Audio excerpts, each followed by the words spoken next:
ഇയാളെ സ്ഥിരം ഇവിടെ കാണാലോ. ഡോക്ടറാണ് ഇയാളെ വിട്ട് അകത്തേക്ക് കയറ്റിയില്ല. തന്നെ ഇവിടെ സ്ഥിരം കാണാമല്ലോ. തന്റെ മോനെ നിത്യ രോഗിയാണോ? അതെ, പിന്നെയും ചുമക്കുന്നു. ഈ ചുമ മാറണമെങ്കിൽ മെഡിസിൻ അകത്ത് തരണം, എന്റെ ചിങ്കോമൈസിൻ. പക്ഷെ അത് ആർക്കും ഇവിടെ വേണ്ടല്ലോ. വരുത്തൻ നിങ്ങൾക്ക് ഈ ജാതി പാർട്ടീസിനെ മതിയല്ലോ. കൺസൾട്ടിംഗ് ടൈമിൽ മാഡം റെപ്രസെന്റേറ്റീവ്സിനെ കാണാറില്ല. ഞാൻ ഹോസ്പിറ്റൽ അഡ്മിനിസ്ട്രേറ്റീവ് ഓഫീസറിൽ പെർമിഷൻ വാങ്ങിയിട്ടുണ്ട്. ശരി, പോയിക്കോളൂ. താങ്ക്സ്. ഈ കാണുന്ന പിള്ളേരെ മുഴുവൻ ചികിത്സിക്കുന്ന ഡോക്ടർ മല്ലികയ്ക്ക് ദൈവം ഒരു കുഞ്ഞിക്കാലിയാണ് കൊടുക്കാത്ത എന്താ?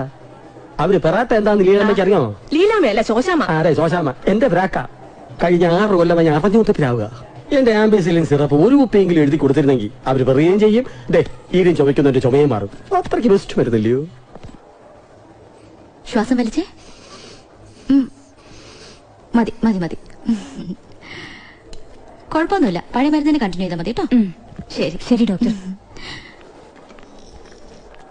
I am Vincent from Ramo remedies. Consulting ആസിൽ ഞാൻ റെപ്രസെന്റേറ്റീവ്സിനെ എന്റർടൈൻ ചെയ്യാറില്ല. ആഴ്ചയിൽ ഒരിക്കൽ ഡീറ്റെയിലിംഗ് സമയം വെച്ചിട്ടുണ്ടല്ലോ. അപ്പൊ ഒരു മാഡം, ഞാൻ മെഡിസിൻ ഡീറ്റെയിൽ ചെയ്യാൻ വന്നതല്ല, just hand over A present. Sorry, ഞാൻ മരുന്ന് കമ്പനികളുടെ കൈക്കൂലി വാങ്ങാറില്ല.